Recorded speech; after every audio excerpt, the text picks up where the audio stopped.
Hello, fellow Earth people. My name is Natalia, and this is another episode of Third Eye Cyphs. Oh my gosh, guys. Oh my gosh. Well, okay. I'm only saying that because it's 5 in the morning and I'm pretty tired. And let's hope I don't throw out my throat again. Again, this is my first time speaking out loud, but we'll see. We'll see how this goes. How are you doing? How are you? I was listening to some episodes. I was listening to one episode yesterday, and I think I listened to another episode a few days ago. I can't stand hearing myself. I mean, I could listen to myself, but just certain things I say, I'm like, why? Like, why are you saying that? Or why did you say that? And I also notice I repeat like things a lot, not topics or anything like that, but like that exactly, like anything like that. I said there was one episode where I said I don't know what I said. It kind of reminded me of this video. It was like this cringe video that they were interviewing a hockey player. I think it was a hockey player, and he just kept saying the same stuff over and over again, but he kept saying and everything like that. Yeah, you know, and everything like that. And then I was doing this, and then I was going to the store and everything like that. And then he kept saying it over and over again, like I guess because he was nervous, and then like to fill up the space in the conversation. But it sounded like I was doing that. I mean, I wasn't trying to fill up space in the conversation, but like what? I can't think of any other words. So that was kind of annoying. So I'm gonna try not to do that. Conscious talking is actually really hard, guys. It's pretty hard because, you know, you just talk how you've always talked, and like if you just want to respond to something, you just talk. You don't really think about it first. We have to think before we speak, guys. We have to think before we speak. Didn't our parents teach us this when we were younger? So anyways, how are you doing? How are you guys doing?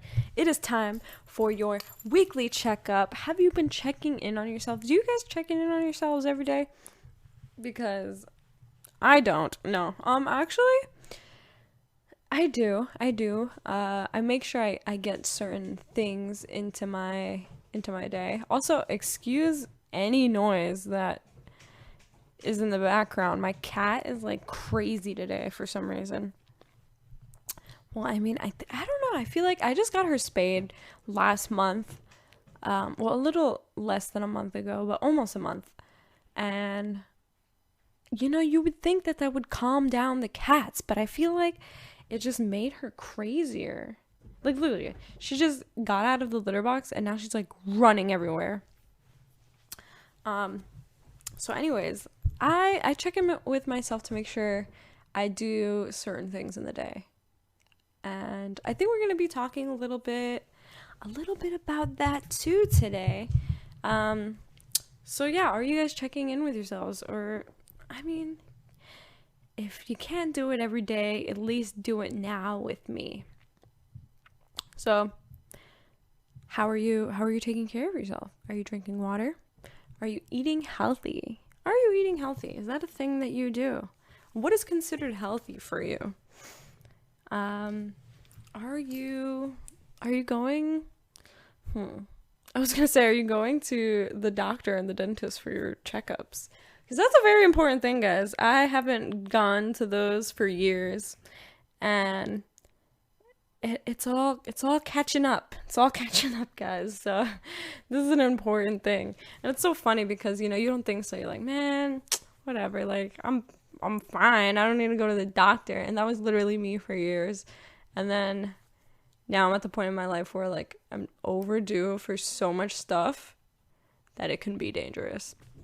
I mean, not completely dangerous, but the whole, like, hives outbreak that I had, that you guys know about, that was kind of like it was like a waking up moment for, like, taking care of myself, I guess.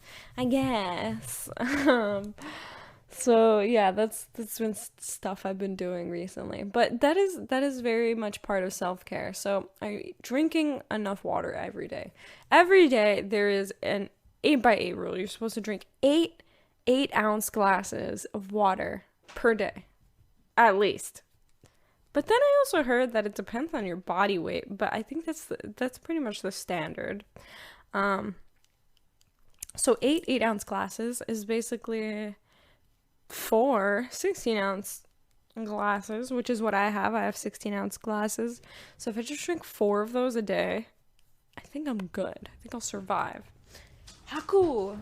Oh my god, she's crazy, guys. So, are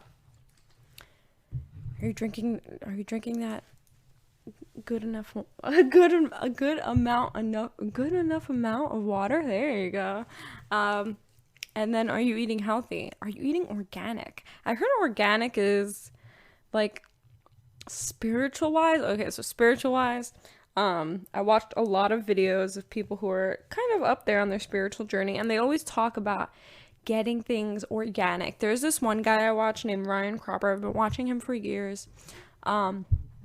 He went down to the point, this was years ago that he did this, that everything in his house was organic. Not food, but like his clothes. Like, he went very minimalist, and he only had like 4 shirts. I don't know if he still does this because I haven't really watched him too recently. But he had like 4 shirts, 4 pants, and all of them had to were made out of organic cotton.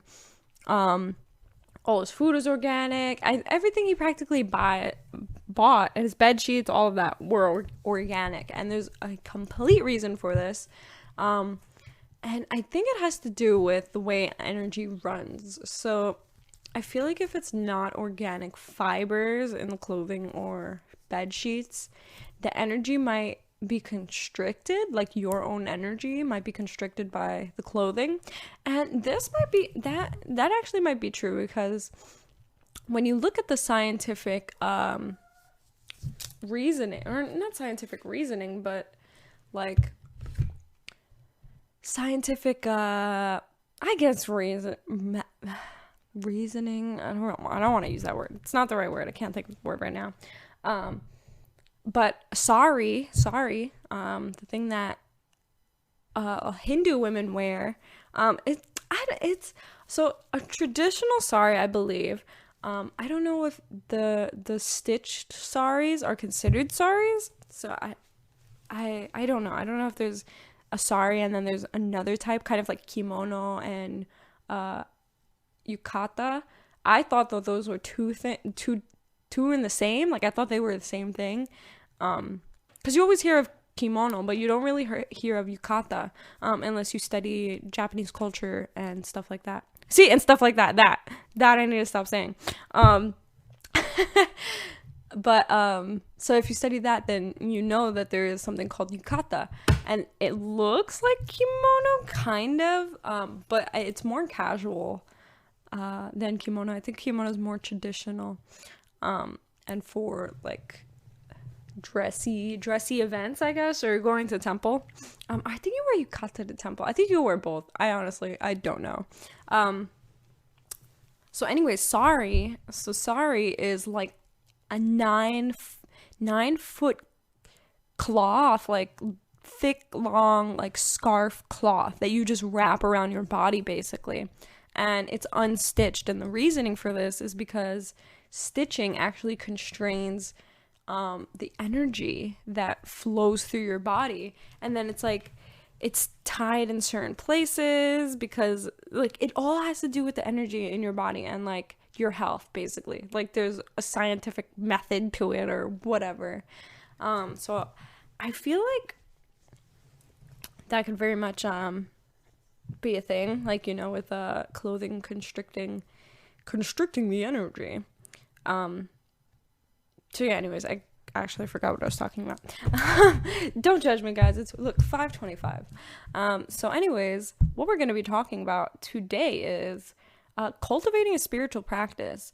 I've been wanting to do this episode for a little bit, just because, you know, I'm very recently getting back into routine, and I know a lot of people.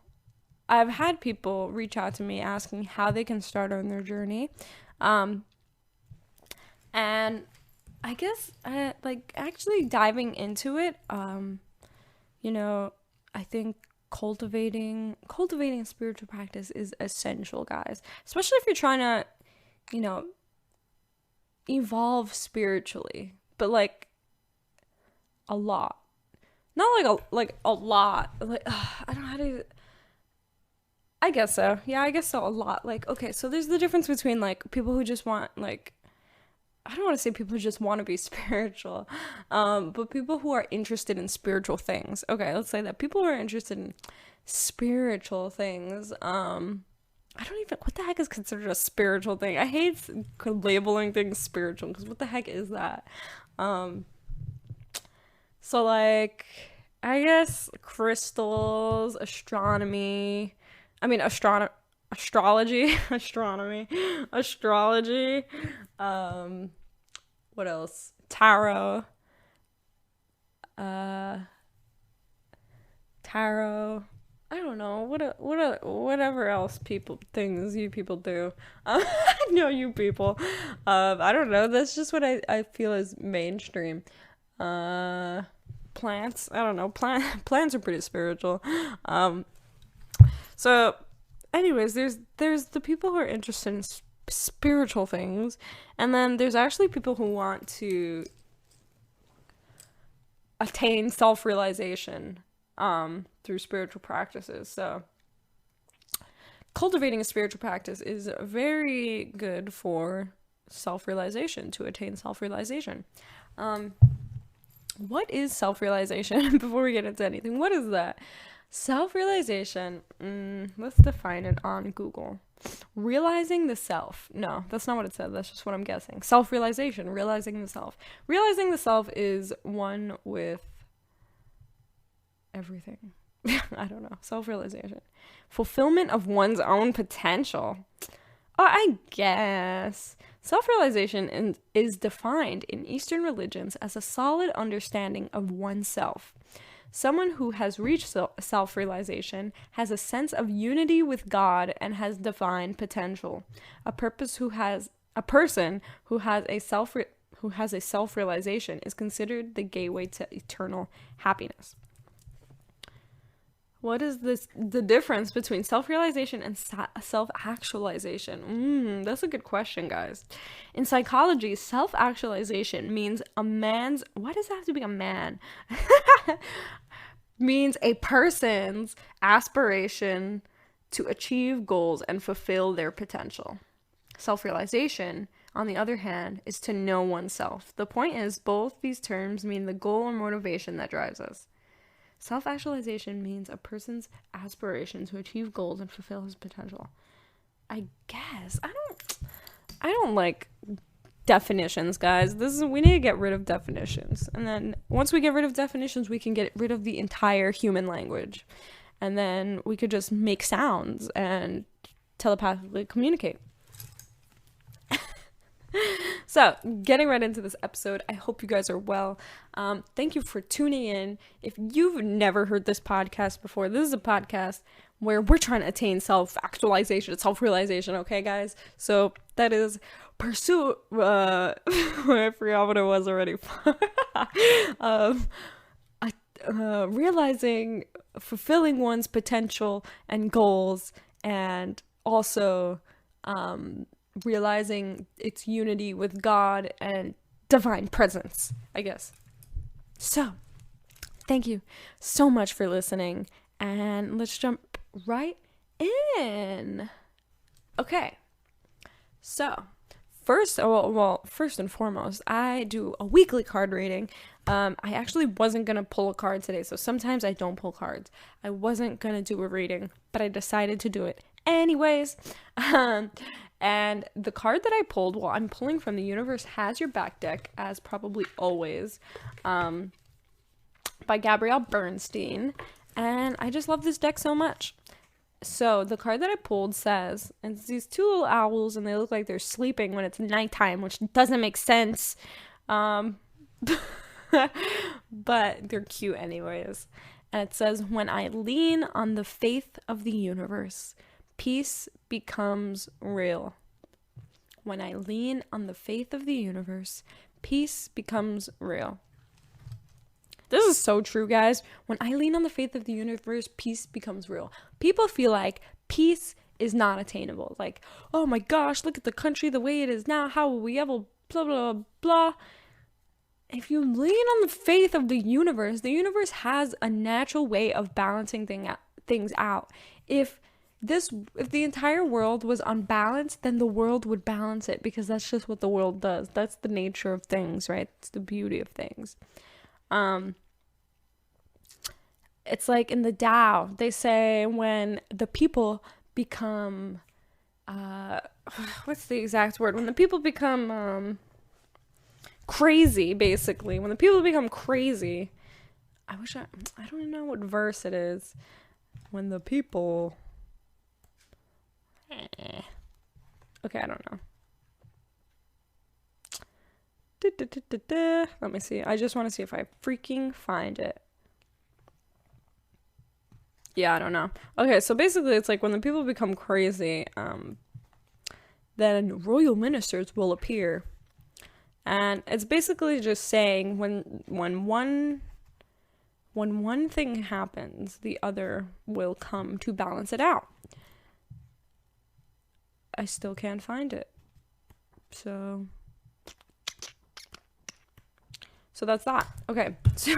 I was trying to find the exact one.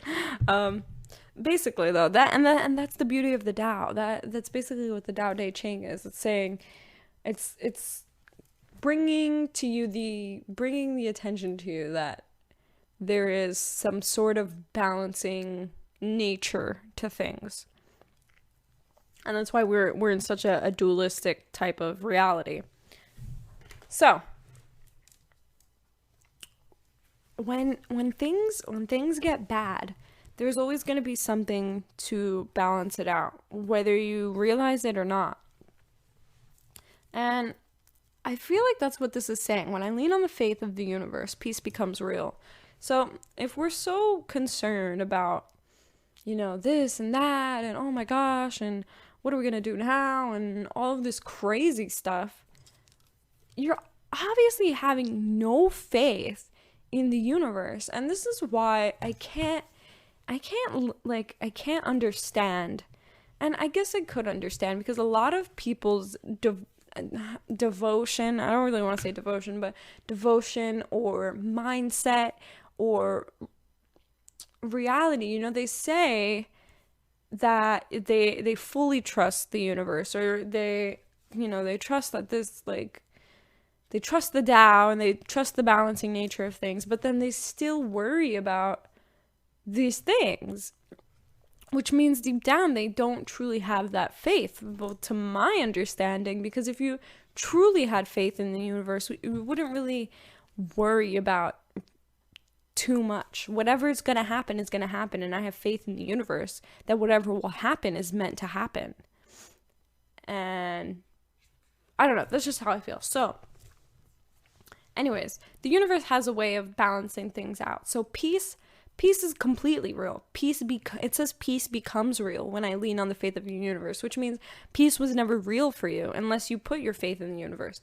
Peace exists. Peace exists as much as, what's the opposite of peace?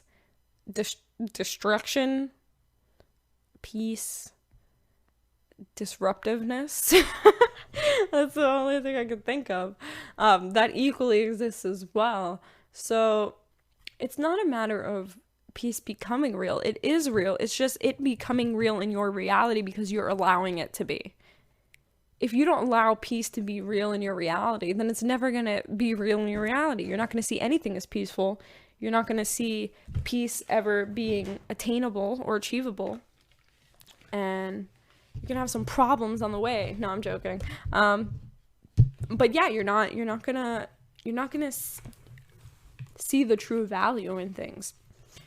You might just see it as a detriment, whatever that means.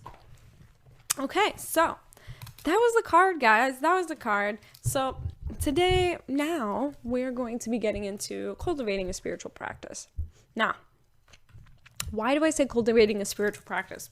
So, like I had said before, about, I feel like it's a really great tool for people who are actually trying to attain self-realization or actualization, whatever the word is, attain godly consciousness. So, well, this is now when I talk about spiritual practice, I guess we can talk about sadhana because that's what we're going to be talking about. But I also want to talk about I want to talk about like daily sadhana, like your routine. But I also just want to talk about spiritual practice in general. So first we'll talk about spiritual practice in general, and then we can move on to sadhana. So I think, and this is what I'm going to be talking about, before I even cultivated a sadhana for myself, I was still doing spiritual practice, but it wasn't in a daily routine type of way. So for beginning, how I started into spiritual practice is constantly learning. This is absolutely spiritual practice, I believe, depending on what route you might take, because, now that I'm thinking about it, I feel like I've always addressed you guys as if you were practicing multiple spiritual paths. So like me, that's what I do. I practice multiple spiritual paths. I practice Hinduism, I practice Taoism, I practice Buddhism, and I feel like that's really it. Maybe other practices that I do can fit into I don't know, maybe some other things that I don't really know. Taoism, maybe Shintoism. If you don't know what Shintoism is, it's Japanese spiritual practice or religion, I guess you can say, but it's more based around spirits, like forest spirits, which is really cool. I actually, I might look into that, but too much. That's for later, guys. Maybe when I move to Japan, I'll start studying Shintoism. And probably Zen. Okay, so there's many different sects of Buddhism. There's many different sects of everything, really. So my main path of Buddhism is probably Zen Buddhism. So anyways, those are kind of a bit of my paths. But I don't really take into consideration that maybe somebody's just practicing Buddhism, or maybe somebody's just practicing Taoism, or maybe somebody's just practicing Hinduism. So depending on whatever path you are following, then that depends on your spiritual practice and your sadhana. So again, depending on your practice, this would like what you study and what you read and what you look into is going to differ from other people.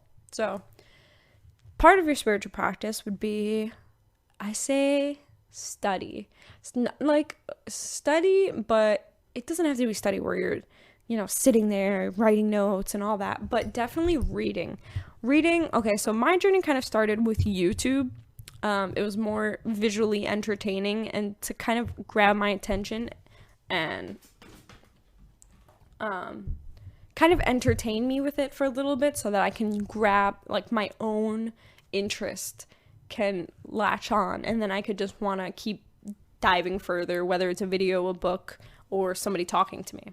So also at the time when I first started, I was talking to a lot of people about it and doing a lot of research too. So definitely YouTube was my best friend. I just had somebody reach out to me asking me book recommendations, and I gave her some book recommendations. I didn't really have too many, just because I didn't, like, for beginners, I don't know, I didn't read much in the beginning of my path, I don't think. I did, but they were like crystal books, and actually now that I'm looking at it, I have this book called The Good Energy Book, and it's kind of to tell you how to create good energy in your space and in your life. So that was actually a book that wow, I can't believe I even still have that book now that I see it. That's crazy. That was actually one of the first books I read starting the journey that I'm on now. I was always kind of on the journey, and I started with Buddhism, guys. Buddhism was my first Eastern spirituality path, I guess you could say. And yeah, so I was reading a lot of intro to Buddhism books at the time. So anyways, YouTube was my best friend, guys. If you are just starting out, YouTube is your best friend. So cultivating a spiritual practice, study. So I say watch videos when it comes to that. Watch videos about the topics that you want to learn, how people of that spiritual practice are practicing. What do they do? What are the common traditions of them? Learn about people who are already doing it. See what they're doing. Learn the main core beliefs of whatever it is you're trying to follow. Like, actually know what it is you're following. You know, a lot of people will be like, oh, like, I'm spiritual or whatever, but a lot of people don't know what the spiritual path consists of. They don't know what is actually, like, what they're getting into, basically. A lot of people do not know what they're getting into. I didn't know what I was getting into. I didn't care what I was getting into. I just knew that it was my truth. I knew it was, well, I knew it was my truth. Like, that's all I can say. Everything that I've probably ever learned, not that I ever learned, that doesn't really make sense, but everything that I ever studied and actually went forth with, when it came to spiritual learning and practice, resonated with me on an extremely deep level, where it felt like my truth. It felt like I was the one who created these truths and I'm just relearning it. That's how deep it resonated with me. So anyways, getting back to that. So definitely studying and practicing, knowing what you are talking about, knowing what you're getting yourself into. And then knowing the practices, knowing the beliefs, knowing, just knowing pretty much everything. Not everything, but the basis of it. The basis of where you can say, I am a Buddhist, or I am a Hindu. I believe this and I believe that, and this considers me a Hindu. And if you were to talk to Hindus, they'd be like, oh, well, what do you believe in? And then you tell them, and then you'd be like, oh yeah, you're a Hindu. Or something like that. I mean, it doesn't have to be extremely, point, period, direct like that, but you get the idea. So definitely studying and practicing. My cat loves to go on my altar. And okay, so studying and studying and studying. Next, practicing what you preach, guys. Practicing what you preach.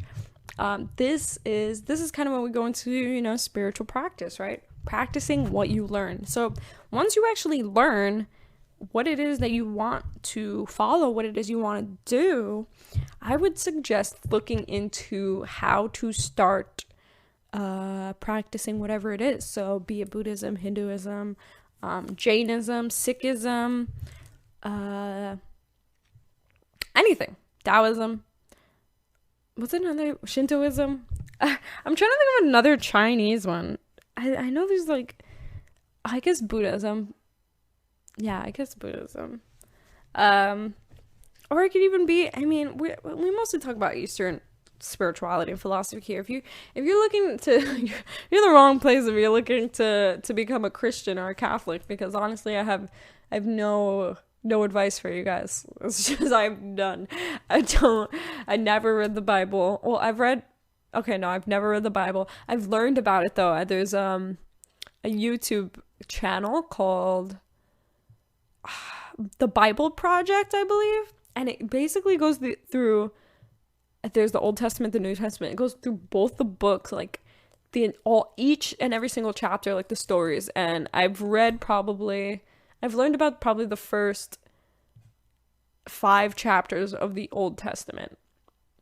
But that's all I know, guys. And I don't know how to be a Christian. I guess just believe in God and do the 10 Commandments, or is that what it is? The 10 Commandments? I think so. Yeah, like don't steal, don't lie, don't cheat, all that stuff, all that good stuff. If you guys are interested I'll do an episode on it, but only if you guys want me to. I won't do it by choice. But if somebody DMs me asking me to do an episode on Christianity or Catholicism, I just might, guys, just so we could talk about it. So anyways, putting into practice what you are learning. So I would suggest looking into how to begin practicing whatever it is. And I mean, it really depends on the practice, on what you can do. So practicing, I wouldn't say go into advanced stuff. Very like look into the basics. So when you move on from studying and stuff, definitely read books, okay? So start off with intro books. When I first started on my own kind of spiritual path when it came to Buddhism, and this was when uh, I was in I was gonna say fifth grade. Oh my gosh, I was like 8 in fifth grade. I don't even know. Was I 8? No, I was like 9 or 10. I think it was 9 or 10 in fifth grade. No, I did not start my spiritual path then. Well, not really. I really started like probably, man, eighth grade. There you go. Eighth grade. Eighth grade. Before then, I don't know. It was weird. It mostly started. I don't know why it started in eighth grade, but I was very into Zen. I learned of Zen. I just learned what, like, I didn't learn what it was, but I had just heard Zen, and it was from, I actually heard it from That 70s Show by Stephen Hyde, and he was trying to teach Jackie how to be Zen. I don't know if you guys seen that episode. And I was obsessed with That 70s Show at the time. I was in 8th grade. And I watched every single episode. And I love Stephen Hyde so much. Like, he loves Zeppelin. I love Zeppelin. I feel like I love Zeppelin because he loves Zeppelin. I think that's what happened. And he was just the coolest person ever. Like, he was literally the person I wanted to be. Like, I saw him and I was like, this is who I want to be. So I wanted to do everything he did. If he was like, I practice Zen or I study Zen, then I'm gonna practice and study Zen, right? So that's what that was. I looked and I was like, what is Zen? What is this? And I learned about Zen Buddhism and meditation. So I had my grandmother buy me, oh my gosh, sorry, my cat was about to like knock over a glass of water. So I had my grandmother get me all these books in Barnes and Nobles. It was like Intro to Buddhism. It was Zen for Dummies. It was like all these books. And that's what actually started my journey where I'm learning about it. So intro books are great. Intro videos, and intro books to whatever it is you want to practice. I highly recommend. And then, of course, intro books and then practicing. A lot of the intro books are going to have intro practices. I suggest go with those and then kind of work your way into more. And when you start on the path, more opportunities are going to come to you. So if you're just starting and you just have these starter practices, and of course, you have your own interest in the topics, so you're going to keep doing your own research because you want to, and then you're going to come along practices that are a little bit more advanced than the beginner ones, and then you start working your way on your own into actually cultivating your own practice, like your full practice. So I recommend starting with intro stuff, and then kind of working your way in there. So getting into that, I think we can start getting into sadhana. So sadhana, I don't know if sadhana is spiritual practice, but I don't know if it's considered a daily spiritual practice, like if that's the definition, if it's daily. Let me see, sadhana definition. What the heck is in Sanskrit? Dang it. Translate sadhana to English. Meditation, that's the English definition. Sadhana literally means methodical. Is that how you say that? It's method and then methodical. See, I don't think that's the word. Methodical. I want to say methodical. I want to say methodical, but that sounds so weird. Okay, but you know what I mean. Literally means methodical discipline to attain desired knowledge or goal. Okay, so sadhana means discipline. That's my understanding of it. Sadhana is also done for attaining detachment from worldly things, which can be a goal of a sadhu. I want to be a sadhu, guys. what is sadhana practice? Sadhana is a Sanskrit word that means a daily spiritual practice. It's the foundation for your personal individual effort to communicate with the divine inside of you and all around you. It is the main tool you use to work on yourself to achieve your purpose in life. Oh my, Hako. I didn't mean to do that, but you're crazy. 40-day sadhana practice, dang. Well, I mean every day, so 40 days isn't really anything. Okay, a method, discipline of attaining desired knowledge or goal, or it could be a daily spiritual practice. So, getting into sadhana, I was actually looking before I started this episode on different sadhanas that we can. What are you doing? Get down. She like wants to come and be pet and then attack me. Sadhana. What did I look up? I looked up easy sadhana. Okay. So these are actually really simple, guys. But it's that daily practice. So if you are actually trying to cultivate sadhana, if you're actually trying to cultivate a spiritual practice, I highly suggest daily spiritual practice at the same time in a small little routine that you can kind of lean on every day, and it will bring you into more alignment with your personal journey, your spiritual journey, and with unity. So after, I'm gonna kind of go through my sadhana and suggest a sadhana not suggest a sadhana for you, but easy sadhana, and then I'll read what I see on the internet. So for my sadhana, I'll kind of go through I went through it in past episodes of the one I had when I was in my apartment, but I'll go through my sadhana now. It's not very consistent when it comes to time, but it's definitely the same routine. Don't listen to me. I highly suggest do it at the same time. My only problem is waking up early, and I've been having a problem with that for the past couple months. So the whole time thing, if you can wake up consistently early in the morning, then please do that. I woke up early this morning at the time of my alarm. I did not wake up yesterday. I woke up the day before yesterday, though. It's very inconsistent for me, but I'm working on it. It's me cultivating my own personal power and trying to get that discipline in. So sadhana is discipline. It's disciplining yourself, and that is actually a main theme in spirituality is discipline. So this is mine. So I get up, right? I wake up, and I have to stand up immediately because I'm gonna fall back asleep. I'll get something to drink. I'll get water. I'll basically just get water. I'm not gonna get anything else to drink. Warm water, I suggest, because it kind of gets your system moving too, and especially if you wake up early. So before I get into that, the time that you should wake up, so I wake up at 5. I've been starting to wake up at 4:45 now, but between 4 a.m. and 6 a.m.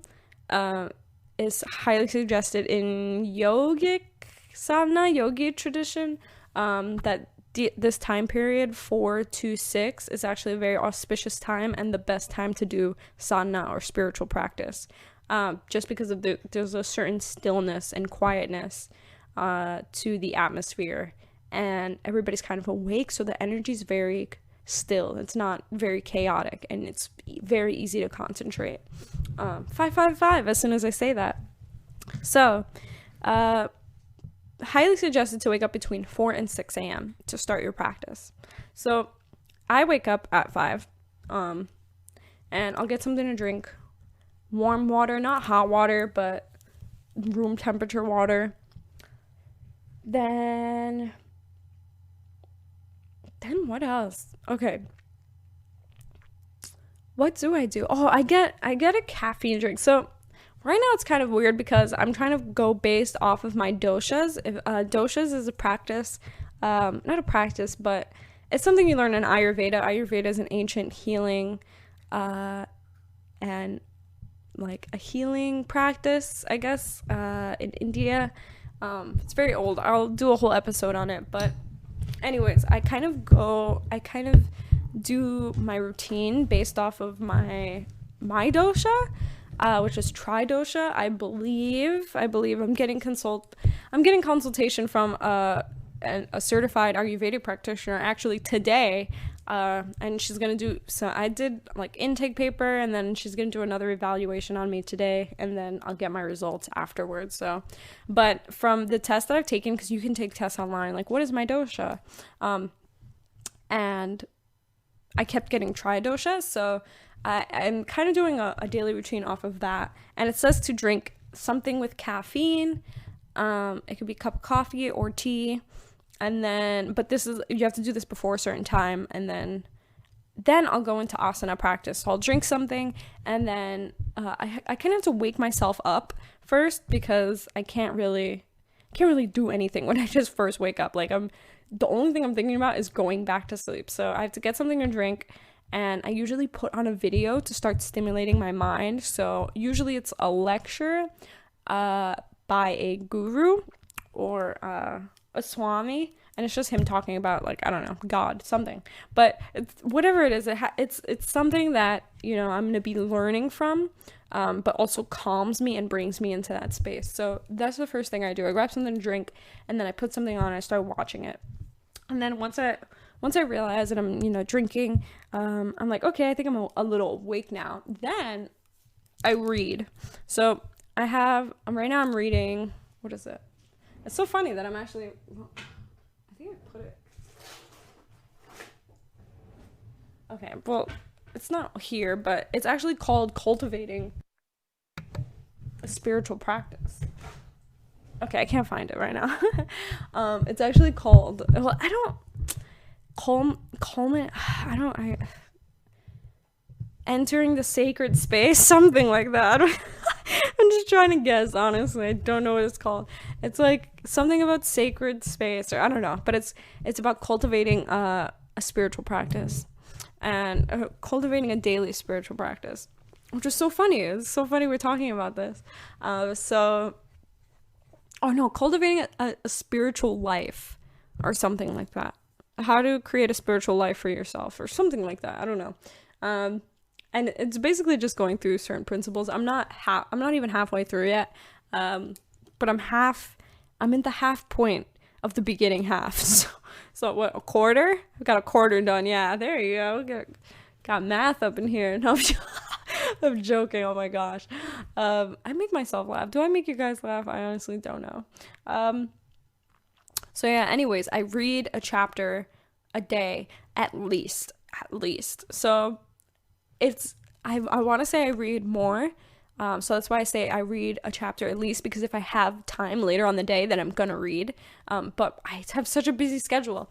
So anyways, I read a chapter, and then by the time I'm done, usually I have to work, depending on how. Usually I have to work. I don't know why, but I do. I think whatever I do takes longer. I honestly don't know what I do. I think I just like clean up my room a little bit, like just to get my body like and mind right. I just start picking up my room, and I'm still drinking. I'm listening to something, and then I read for a little bit, and then I'm like, okay, I'm up. And then I have to work for a little bit on my laptop, and then I get into asana practice. So I work for a little bit, and then I do an hour of asana practice, at most an hour, because usually when I work in the morning, I have to work like an hour later, so I only have like an hour gap to practice asana. My work schedule is very odd, guys. So I work for a little bit, then I jump into almost an hour of asana practice. My practice ranges between a half hour to an hour, depending on the amount of time I have that day. So if I have the hour, I will absolutely do the hour, but if not, I'll do a half hour. And so yeah, I'll do asana practice, and then once I'm done, I'll jump right back into work real quick. And then as I do that, then I'm officially awake, and I go and make food. So I make food, and then usually as I'm making food, I'm listening to something, usually a lecture or just somebody teaching me something. And then I eat my food, I'm either still listening to it, or I'll grab my book again and I'll start reading while I'm eating, or I'm listening to something. I wouldn't suggest doing this, guys. Mindful eating is so important. I know it's bad. I listen to something, I play with my phone, or I read while I'm eating. I feel like everybody does this. Mindful eating, guys, doing one task at a time, just eating and focusing on what you are eating, how you're eating it, what it tastes like, what it feels like. This is mindful eating, and a very big meditation practice that you can do while you're eating food. This is meditation. So I highly suggest mindful eating. This is a practice that was emphasized to me through The Way of the Peaceful Warrior, which is a wonderful book I highly recommend to anybody. It's called The Way of the Peaceful Warrior by Dan Millman. And it was very emphasized in a certain part of the book that I had already known about mindful eating, but that book kind of just put an emphasis on it for me. So I try to mindfully eat as much as possible, guys, but do this. Don't listen to me. But anyways, so that's what I do. And then once I'm done eating, wash all my dishes, I go out to my garden and just check on my plants. I've been doing a lot of garden work. Now it's kind of easy because I set them up for the cold weather. It's gonna start getting cold. It has been starting to get cold, so I got like this little greenhouse thing for it. But usually I just check on the plants, make sure there's no little bugs eating them, because there have been, and watering them, just caring for them, tending to them, and then I'll go back in, and then honestly, that's pretty much the end. Well, I think that's the end of that, and then I'll go back in, and then I think I'll just start to work. Then usually by that time, it's usually like 12 to 1. And then depending on if I have a meeting that day, usually I have to get ready. I'll just jump in the shower and get dressed, and I'll leave. Or either way, I'll just get in the shower and then I'll start working it from home. So that's kind of the end of my morning routine. It's not, I have been chanting, but it's more in the evening. So my old morning routine, I would wake up and I would automatically just go to my altar and start chanting and doing meditation, and then I would do my asana practice, and then I would come back. Well, depending on if I was studying asanas in a studio or at home, but as soon as I wake up, I would jump into chanting, and then I would do yoga either at home or I'd leave to the yoga studio. And then when I come back, or if I'm finished with asana practice, then jump in the shower, make food, and then I don't know, it's so hard to say, but anyways, getting into having your own, what I suggest to have is meditation in there always, to have learning. So I feel like key components are learning and studying, meditation, contemplation, meditation, meditation, okay, contemplation, okay, we'll put them both on there. You don't have to chant, but if you like chanting, then by all means chant. Okay, so I'm in like this Bhakti Sangha, which goes, Sangha, if you don't know what that means, it means spiritual community. So people that you share like-minded interests with, or, spiritual practices with. So I'm in a Bhakti Sangha, and the speaker was talking about, what was he talking about? Okay, never mind. I hate losing my train of thought because I absolutely forgot what the heck I was talking about. Chanting. Oh, okay, there we go. Mantras. So he played a video, and then the video was saying how certain mantras you can't chant without doing harm if you don't do it the right way or get initiated. And somebody else had somebody asked a question, like, I've heard saying they've heard that before, that they can't do certain mantras without getting initiated by a guru. And I also heard the same thing. Kind of, not really. I heard that mantras are sacred and you shouldn't share them with people who don't have common interests or interest in chanting mantras, because their negative energy or like doubtfulness towards it will latch onto your practice or latch onto your chanting experience, I guess. So anyways, you can chant if you want to. You don't have to. But definitely meditation, contemplation, studying, and some type of I want to say devotional practice. So mine is chanting and then praying. I chant and pray at my altar, and I fix my altar. So if you guys want to do that, if you want to set up an altar for yourself, or it doesn't have to be crazy. I like mine's crazy just because that's how I feel about God and the universe and spirituality. So I have a really big altar, but yours does not have to be like that at all. It could be like a small little end table, or it could be a little corner of your room that you kind of just keep all your little sacred stuff. It could be your crystals, your books. If you have like little Buddhas or deities, whatever it is, you can put it in that area, and then you can make sure it's a space you can like sit in front of and kind of hang out in front of, because this is going to be your sacred space. And then you come to this every day, and depending on which type of routine you want to go with, in which order, however order you want to do it, I highly suggest meditation.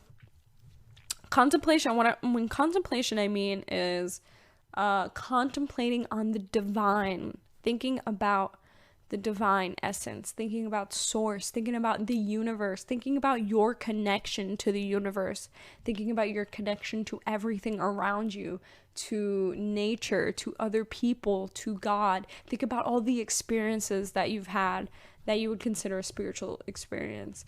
Or if you are devoted, just bask in your devotion. Think about how devoted you are to the divine. Look at whatever, if you have pictures, you can print out pictures. That's what I did in the beginning. I have some already printed out pictures now, but you can print out pictures of your favorite deities, of whoever you'd like to have on your altar, and just think about them, look at them.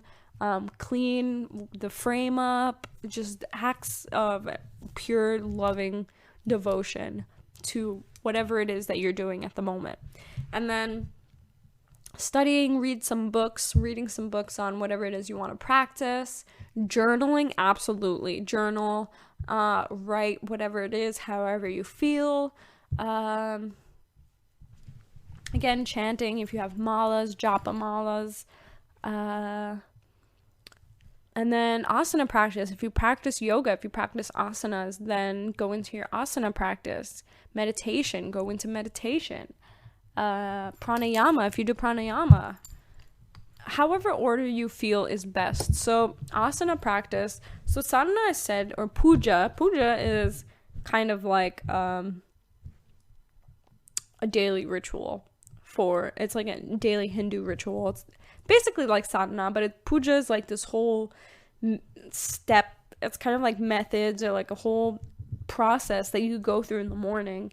I don't know if it has to be morning. I think maybe pujas in the morning and then aratis in the evening, or it could be, I think, or they're interchangeable words. I'm not too sure about that, but it's basically this methodical, if you want to say,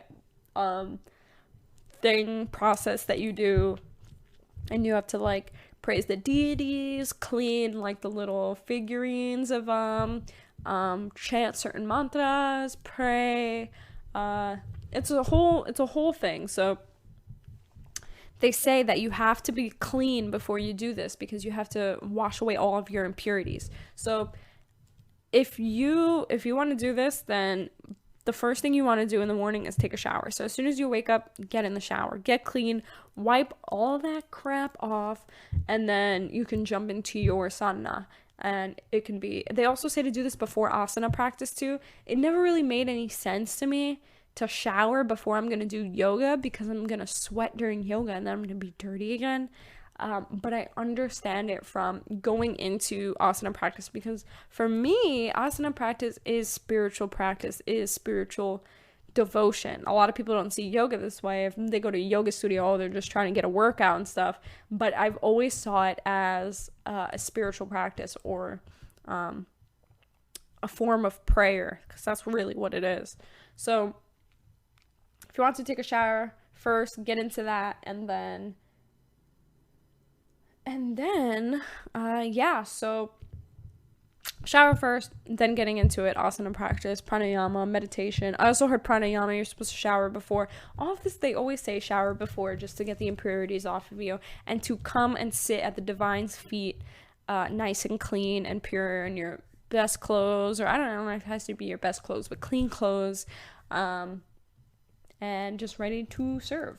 So these are, I just looked up easy sadhana practice on Google. You could look this up too. There's a whole bunch of links actually. But this one is called 10 Ways to Start a Personal Sadhana Practice by Kirsty Gallagher. So number 1 is sadhana. Oh my gosh. Asana. It says 3 to 12 simple rounds of sun salutations will set you up for your day like never before. And I've also heard this too, to do... but I heard 108, depending, I guess 108 is a lot for a lot of people, but, sun salutations definitely, at least, even if you don't want to do, like full-on asana practice, like full-on yoga flow for an hour, you just do sun salutations. Meditation's number 2, sit, simple breath. 3, journaling. 4, commune with nature. Go for a walk or for fresh air. So for me, that's gardening. 5, affirmations. You can journal these as well. Or you can just say them out loud. Have a certain time where you practice affirmations in the mirror. Morning intention. Set an intention for the day. You can do this as soon as you wake up. Pranayama. Gratitude journal. This is also journaling. Be creative. Do something. You can write, paint something, sing, dance, whatever it is. Be present. Be present. That's the last one. Next link.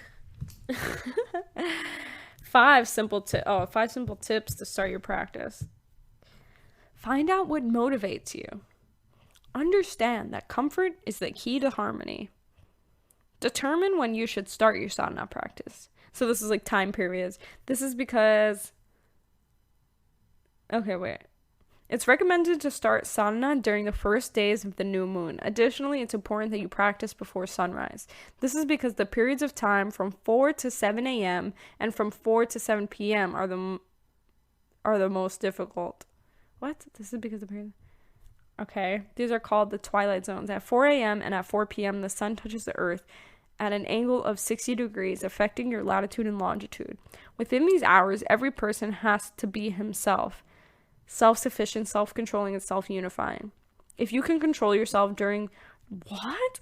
If you can control yourself during these 4 hours in the morning and in the evening, you will never be unsuccessful, unsatisfied, and unhappy.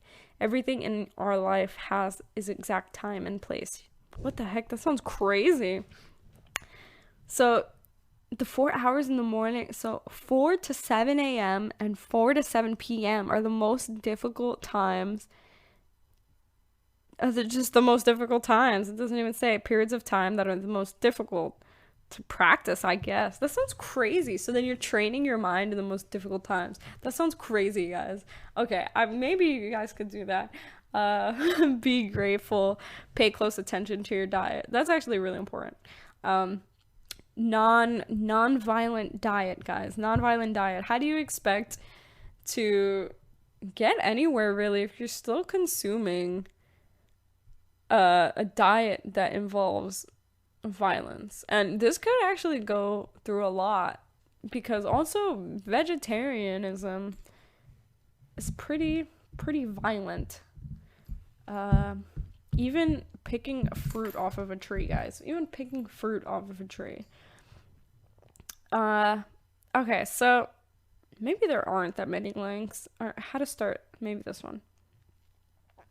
How to start a sadhana practice. Okay, so here we go. It says do a few things to purify your body and mind.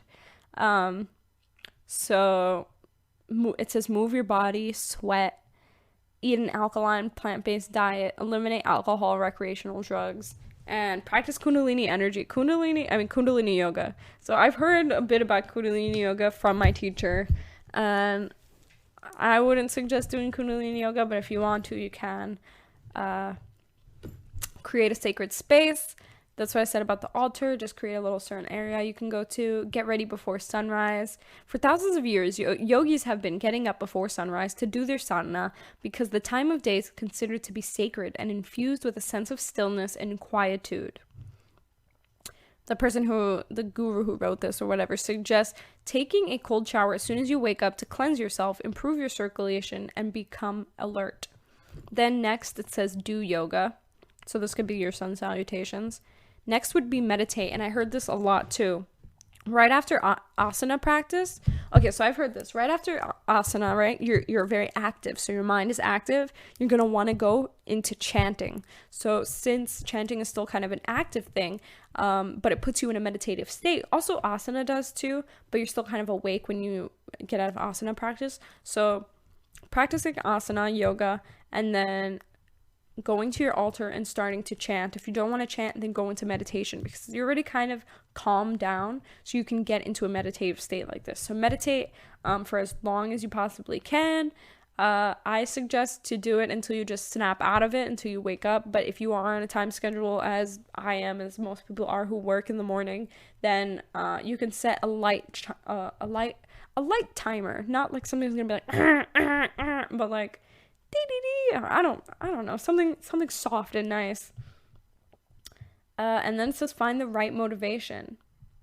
So that is a great thing, because why do you want to do it? I don't know where I heard this, but it's why do you want to cultivate the spiritual practice? Why do you want to do this for yourself? Why do you want to attain this self-actualization, self-realization? Why do you want to practice spiritual practices? Why do you want to practice spiritual things? Why do you want it to become one with the divine? So these are all great questions to ask yourself. Why do you even want to do this in the first place? So I hope that gave you some insight, guys. A little bit of my routine. I know it's not very drastic. I mean, like, my schedule is kind of weird, but I do have morning routine, and then I do chant later in the evening, and I do my asana practice, and I study in the morning. So I'm still working on, I just said, I just started trying to create a good sadhana for myself as I'm working myself back into routine. But again, this can all vary up to you, depending on what you want to get out of your sadhana, what you want to attain, what you want to achieve. If it's practicing asana, if it's meditation, getting more into a meditative state, chanting more, or just studying more. Doesn't matter. So anyways, guys, thank you so much for listening. I hope this helped. I hope you can start your sadhana now, or your spiritual practice, whatever it is that you want to do, getting into the journey. If you are just starting off on the path, hold on, I'm going to suggest you, I think it's episode 10. Episode 10. Sorry, I had to make a song about it. Hi, Haku. Mwah. She's sitting right in front of the microphone. I wish she could meow. Say hi, Haku. Say hi. She's not doing anything. Okay, so what is it? It is episode 11, season 1, episode 11 of the podcast. And, oh no, sorry, that's not even it. Oh my gosh. Don't listen to me, guys. Don't listen to me. Hold up. Wait a minute. I'm sorry.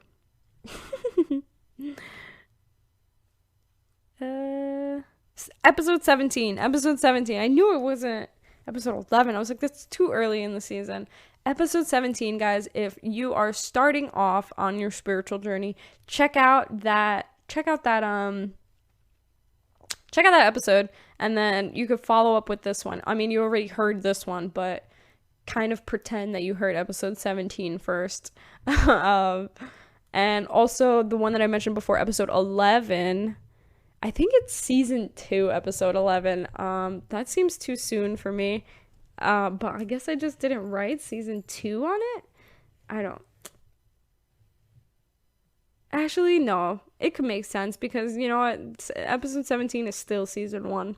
So, episode 11 is a book and recommendation book list for people just starting off if you want to read. It's more towards the end. The last 15 minutes of episode 11 is a book list. And then episode 17 is for beginners and things I think beginners should know when starting off on the spiritual path or journey. So, that was it for this week, guys. I hope you enjoyed this episode.